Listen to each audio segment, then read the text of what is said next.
Hi, ഞാൻ ആദിഷ്. ഇന്നത്തെ വീഡിയോയിലൂടെ നമ്മൾ ഡിസ്കസ് ചെയ്യാൻ പോകുന്നത് പലരും എന്നോട് ചോദിക്കുന്ന ഒരു ചോദ്യമാണ്. സർ, അവൾ എന്നെ ഇപ്പോൾ ഇഗ്നോർ ചെയ്തുകൊണ്ടിരിക്കുകയാണ്, എന്തായിരിക്കും അതിനുള്ള കാരണം? ഞാൻ പ്രത്യേകിച്ച് ഒന്നും ചെയ്തിട്ടില്ല സർ, എന്താണ് റീസൺ എന്ന് ചോദിച്ചിട്ട് പറയുന്നുമില്ല എന്നൊക്കെ പറയാറുണ്ട്.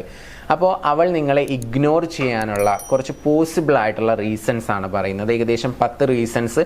ഇതിലേതെങ്കിലുമൊക്കെ റീസൺസ് ആയിരിക്കും അവർ നിങ്ങളെ ഇഗ്നോർ ചെയ്യാനുള്ള ചാൻസ്. പിന്നെ അതുപോലെ തന്നെ ഈ ഇഗ്നോർ ചെയ്യുന്ന സമയത്ത് നിങ്ങൾ എന്ത് ചെയ്യണം എന്നതിനെ പറ്റിയിട്ട് നെക്സ്റ്റ് വീഡിയോ ഞാൻ ചെയ്യുന്നുണ്ട്. അപ്പോൾ ചാനൽ സബ്സ്ക്രൈബ് ചെയ്യുക. അടുത്ത വീഡിയോ തുടർന്ന് നിങ്ങൾ കാണണം. അപ്പോൾ ഇന്ന് റീസൺസ് മാത്രമാണ് നമ്മൾ പറയുന്നത്. ഒന്നാമത്തെ റീസൺ എന്ന് പറയുന്നത് അവർക്ക് എന്തെങ്കിലും ഇൻസെക്യൂരിറ്റീസ് ഉണ്ടാക്കുന്ന രീതിയിലുള്ള ബിഹേവിയേഴ്സ് നിങ്ങളുടെ ഭാഗത്ത് നിന്നുണ്ടായിട്ടുണ്ടായിരിക്കും.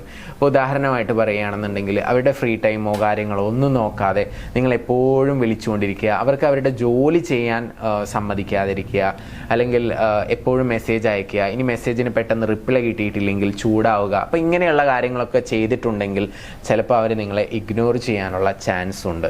പിന്നെ അതുപോലെ തന്നെ ഇപ്പോൾ പറഞ്ഞതിൽ തന്നെ വരുന്ന ഒരു കാര്യമാണ് അവരെ എപ്പോഴും ദേഷ്യം പിടിപ്പിക്കുക.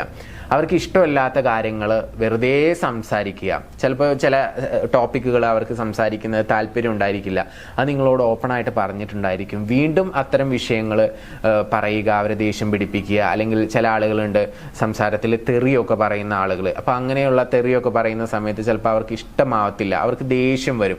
അപ്പോൾ അവരെ ഇടയ്ക്കിടയ്ക്ക് ഇങ്ങനെ ദേഷ്യം പിടിപ്പിക്കുന്ന ഒരു സ്വഭാവം നിങ്ങൾക്കുണ്ടെന്നുണ്ടെങ്കിൽ നിങ്ങളെ ഇഗ്നോർ ചെയ്യാനുള്ള ചാൻസ് വളരെയധികം കൂടുതലാണ് എന്നുള്ളതാണ്. പിന്നെ അതുപോലെ തന്നെ മൂന്നാമത്തെ വളരെ പ്രധാനപ്പെട്ട ഒരു റീസൺ എന്ന് പറയുന്നത് ഓവർ പൊസീവ് ആവുന്നത്. ഇപ്പോൾ വെറുതെ ഓരോ കാര്യങ്ങൾക്കും ചോദ്യം ചെയ്യുക. ഉദാഹരണമായിട്ട് പറയുകയാണെന്നുണ്ടെങ്കിൽ ഇപ്പോൾ ആരാ വിളിച്ചിട്ടുണ്ടായിരുന്നത്, നീ ബിസി ആയിരുന്നല്ലോ, സ്ക്രീൻഷോട്ട് അയക്ക്. അല്ലെങ്കിൽ അതുപോലെ തന്നെ നീ ഓൺലൈനിൽ ഇരിക്കുന്നുണ്ടല്ലോ, ആരോടാണ് ഇത്രയും ടൈം ചാറ്റ് ചെയ്യുന്നത്, നിൻ്റെ ലാസ്റ്റ് സീന് രാത്രി 2 മണിയാണല്ലോ, അതുവരെ നീ ആരോടാണ് ചാറ്റ് ചെയ്തത്. ഇങ്ങനെയുള്ള ഒരുപാട് ചോദ്യങ്ങളൊക്കെ ചോദിക്കുക. ഐ മീൻ ഓവർ പൊസീവ് ആവുക എന്നുള്ളത് കൊണ്ട് സംഭവിക്കുന്ന ഒരു കാര്യമാണത്. അപ്പോൾ അങ്ങനെയൊക്കെ ചെയ്യുന്ന സമയത്ത് ചിലപ്പോൾ അവർ നിങ്ങളെ ഇഗ്നോർ ചെയ്തു എന്ന് വരാം. അതായിരിക്കാം മേ ബി ചിലപ്പോൾ ഒരു കാരണം. പിന്നെ അതുപോലെ തന്നെ അടുത്തൊരു പ്രധാനപ്പെട്ട കാരണം എന്ന് പറയുന്നത് അവർ ചിലപ്പോൾ നിങ്ങളെ ഒരു ഫ്രണ്ടായിട്ടോ ഒരു കൊളീഗായിട്ടോ ഒക്കെ ആയിരിക്കും കാണുന്നുണ്ടായിരിക്കുക. ആ ഒരു സമയത്ത് നിങ്ങൾ ചിലപ്പോൾ ഒരു ലവ് റിലേഷൻഷിപ്പ് എന്നുള്ള രീതിയിലൊക്കെ പ്രപ്പോസ് ചെയ്യുന്ന സമയത്ത് മേ ബി ചിലപ്പോൾ അവർ വേറെ ആരോടെങ്കിലും ഒരു കമ്മിറ്റഡ് ആണ് എന്നുണ്ടെങ്കിൽ ചിലപ്പോൾ നിങ്ങളെ ഇഗ്നോർ ചെയ്യാനുള്ള ചാൻസ് കൂടുതലാണ്. അവരൊരു ഫ്രണ്ട്സ് എന്നുള്ള രീതിയിലാണെങ്കിൽ അവർ ചാറ്റ് ചെയ്യാനും കോൾ ചെയ്യാനൊക്കെ ചിലപ്പോൾ ഓക്കെ ആയിരിക്കും. പക്ഷെ നിങ്ങൾ ഒരു ലവ് റിലേഷൻഷിപ്പ് എന്ന് പറയുമ്പോൾ അവർ കമ്മിറ്റഡ് ആണെങ്കിൽ മേ ബി ചിലപ്പോൾ നിങ്ങളെ ഇഗ്നോർ ചെയ്യും എന്നുള്ളതാണ്. പിന്നെ അതുപോലെ തന്നെ ഇഗ്നോർ ചെയ്യാനുള്ള മറ്റൊരു പ്രധാനപ്പെട്ട റീസൺ എന്ന് പറയുന്നത് അവർക്ക് ചിലപ്പോൾ ഒരുപാട് റെസ്പോൺസിബിലിറ്റീസ് ഒക്കെ ഉണ്ടായിരിക്കും. ചിലപ്പോൾ ഒറ്റ മോളായിരിക്കും, വീട്ടിൽ ഒരുപാട് കാര്യങ്ങൾ ചെയ്യാനുണ്ടായിരിക്കും, അല്ലെങ്കിൽ വീട്ടിൽ അച്ഛനും അമ്മയൊക്കെ നോക്കുന്നത് അവരായിരിക്കും. അപ്പോൾ അവർക്ക് ചിലപ്പോൾ അവരുടെ ജോലിയിൽ കൂടുതൽ ഫോക്കസ് ചെയ്യേണ്ടി വരും. അപ്പോൾ നിങ്ങളുടെ ഈ കോളിങ്ങും മെസ്സേജിങ്ങും ഒക്കെ ചിലപ്പോൾ അവർക്ക് ഒരു ഇറിറ്റേഷൻ ആയിട്ടൊക്കെ ഫീൽ ചെയ്യുന്നുണ്ടെങ്കിൽ അവർക്ക് അവരുടെ റെസ്പോൺസിബിലിറ്റീസിൽ കൂടുതൽ ഫോക്കസ് ചെയ്യാൻ വേണ്ടിയിട്ട് ചിലപ്പോൾ കുറച്ച് ദിവസത്തേക്ക് കുറച്ച് മണിക്കൂറിനൊക്കെ നിങ്ങളെ ഇഗ്നോർ ചെയ്തു എന്ന് വരാം. ഇനി ഇതുപോലെ തന്നെ അടുത്തൊരു പ്രധാനപ്പെട്ട സൈൻ എന്ന് പറയുന്നത് അവൾക്ക് ബോറടിച്ചിട്ടായിരിക്കാം. ചിലപ്പോൾ നിങ്ങളുമായിട്ടുള്ള ആ ഒരു കോൺവെർസേഷനിലും ആശയവിനിമയത്തിലും ചിലപ്പോൾ നിങ്ങൾ ധാരാളം കംപ്ലയിൻസ് ആയിരിക്കും പറയുന്നുണ്ടായിരിക്കുക. അതുപോലെ തന്നെ മറ്റുള്ളവരെ കുറിച്ച് കുറ്റമായിരിക്കും പറയുന്നുണ്ടായിരിക്കുക. ഒരു ഫണ്ണായിട്ടുള്ള ഹ്യൂമറായിട്ടുള്ള ഒരു ടോക്കൊന്നും നിങ്ങളുടെ ഭാഗത്തുനിന്ന് വരുന്നുണ്ടായിരിക്കുക. അപ്പോൾ ആ ഒരു ചാറ്റിങ്ങും കോളിങ്ങൊന്നും അവർ ഇഷ്ടപ്പെടുന്നുണ്ടായിരിക്കില്ല. അങ്ങനെ വളരെയധികം ബോർഡ് ആവുമ്പോഴും ചിലപ്പോൾ നിങ്ങളെ ഇഗ്നോർ ചെയ്യാനുള്ള ചാൻസ് ഉണ്ട്. ചിലപ്പോൾ അപ്പുറത്ത് നന്നായിട്ട് ഹ്യൂമർ പറയുന്ന ആളുകളുണ്ടായിരിക്കും, അവരുമായിട്ട് ചാറ്റ് ചെയ്തുകൊണ്ടിരിക്കും. അതായിരിക്കും അവർക്ക് കൂടുതൽ റിലാക്സേഷൻ കിട്ടുക. നിങ്ങളുടെ അടുത്തേക്ക് വരുമ്പോൾ നിങ്ങളുടെ അടുത്തുനിന്ന് ഒരുപാട് പരാതികളും മറ്റുള്ളവരെ കുറിച്ചുള്ള കുറ്റമൊക്കെ ആയിരിക്കും നിങ്ങൾക്ക് പറയാനുണ്ടായിരിക്കുക. അപ്പോൾ അത് നെഗറ്റിവിറ്റി അല്ലേ എന്ന് കരുതിയിട്ട് ചിലപ്പോൾ അവർ നിങ്ങളെ ഇഗ്നോർ ചെയ്യുന്നുണ്ടായിരിക്കാം. പിന്നെ അതുപോലെ തന്നെ നിങ്ങളെ ഇഗ്നോർ ചെയ്യാനുള്ള മറ്റൊരു പ്രധാനപ്പെട്ട റീസൺ എന്ന് പറയുന്നത് നിങ്ങൾ ഒരുപാട് നീഡി ആവുക, ഓവർ ടെക്സ്റ്റ് ചെയ്യുക, അതുപോലെ തന്നെ ഓവറായിട്ട് കോൾ ചെയ്യുക. ഞാൻ നേരത്തെ സൂചിപ്പിച്ചു ഇത്. ഇവിടെ നീഡി എന്ന് പറയുന്നത് നിങ്ങൾ ഓവറായിട്ട് അങ്ങോട്ട് ചേസ് ചെയ്ത് പോവുക.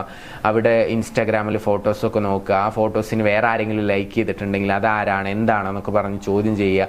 അങ്ങനെ ഭയങ്കരമായിട്ട് ചേസ് ചെയ്യുക. അവരെ ചേസ് ചെയ്തുകൊണ്ടേയിരിക്കുന്ന ഒരു മെൻറ്റാലിറ്റി ഉണ്ട് എന്നുണ്ടെങ്കിലും നിങ്ങളെ ഇഗ്നോർ ചെയ്യാനുള്ള ചാൻസ് കൂടുതലാണ്. പിന്നെ അതുപോലെ തന്നെ അടുത്തൊരു പ്രധാനപ്പെട്ട സൈൻ എന്ന് പറയുന്നത് ഇപ്പോൾ അവർക്ക് നിങ്ങളോട് താല്പര്യമുണ്ട് എന്ന് നിങ്ങൾക്ക് മനസ്സിലായി കഴിഞ്ഞിട്ട് കൂടി നിങ്ങൾ അങ്ങോട്ട് ഒരു മൂവ് എടുക്കുന്നില്ല, ഐ മീൻ ഇഷ്ടമാണെന്ന് പറയുന്നില്ല, നിങ്ങൾ വീണ്ടും ഫ്രണ്ട്ലി ചാറ്റ് തന്നെ ചെയ്തുകൊണ്ടിരിക്കുകയാണ്, അത്തരം ഒരു സിറ്റുവേഷൻ ആണെങ്കിലും അവർ നിങ്ങളെ ഇഗ്നോർ ചെയ്യാനുള്ള ചാൻസ് കൂടുതലാണ്. കാരണം അവർക്ക് നിങ്ങളോട് പ്രണയമായിരിക്കും, നിങ്ങൾക്ക് അവരോട് ഫ്രണ്ട്ഷിപ്പ് ആയിരിക്കും. അപ്പോൾ ഇദ്ദേഹം എന്താ ഒരു മൂവ് എടുക്കാത്ത, ഐ മീൻ നെക്സ്റ്റ് ലെവലിലോട്ട് എന്താണ് ഒരു ചാറ്റിംഗ് പോവാത്തത്, അല്ലെങ്കിൽ നെക്സ്റ്റ് ലെവലിലോട്ടുള്ള ഒരു പ്രപ്പോസൽ കാര്യങ്ങളൊന്നും എന്താ ഇദ്ദേഹത്തിൻ്റെ അടുത്തൊന്നും വരാത്തത്. അങ്ങനെ വെയിറ്റ് ചെയ്ത് മടുക്കുന്ന സമയത്ത് ചിലപ്പോൾ വേറെ ആരെങ്കിലും പ്രപ്പോസ് ചെയ്യുമ്പോൾ അവരുടെ അടുത്തേക്ക് പോകാനുള്ള ചാൻസ് കൂടുതലാണ്. സോ അങ്ങനെ ലേറ്റ് ആവുമ്പോഴും പ്രശ്നങ്ങൾ സംഭവിക്കാറുണ്ട്.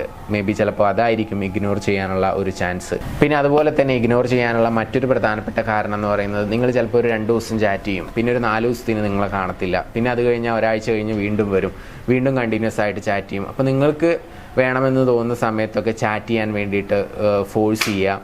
അതുപോലെ തന്നെ ചുരുക്കി പറഞ്ഞാൽ ഇത്രയേ ഉള്ളൂ, ചാറ്റിങ്ങിലോ കോളിങ്ങിലോ ഒരു കൺസിസ്റ്റൻസി ഇല്ലാതെ വരുന്ന സമയത്ത് ചിലപ്പോൾ നിങ്ങളെ ഇഗ്നോർ ചെയ്യാനുള്ള ചാൻസ് കൂടുതലായിരിക്കും. അവർക്ക് മനസ്സിലാവും ഇദ്ദേഹം ഒരു ടൈം പാസ് ആണ് ഉദ്ദേശിക്കുന്നത് എന്നുള്ളത്. അപ്പോൾ അതിന് അവർക്ക് പറ്റത്തില്ല എന്നുണ്ടെങ്കിൽ നിങ്ങളെ ഇഗ്നോർ ചെയ്യാനുള്ള ചാൻസ് ഉണ്ട്. അപ്പോൾ ഏകദേശം ഇന്നത്തെ വീഡിയോയിലൂടെ ഞാൻ 10ഓളം കാര്യങ്ങൾ പറഞ്ഞു എന്നാണ് എനിക്ക് തോന്നുന്നത്.